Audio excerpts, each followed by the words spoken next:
దేవుని చూసావా? మేము చూసాం. మేము 3 పూట్ల అన్నం తినడం మీకు ఇష్టం లేదా అయ్యా? ఆ అన్నంలో మాకు ఆ దేవుడు కనిపిస్తున్నాడు.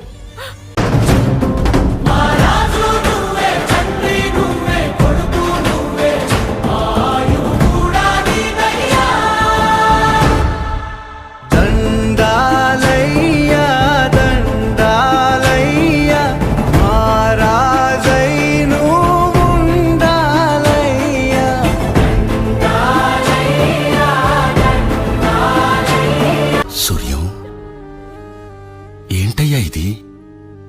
ఒక మనిషిని ఆరాధిస్తే ఇంతలా ఆరాధిస్తారా? మా తెలుగు ప్రజలు ఎవరి మీద అంత త్వరగా అభిమానం పెంచుకోరు, కానీ ఒక్కసారి పెంచుకుంటే చనిపోయే వరకు వదిలిపెట్టరు.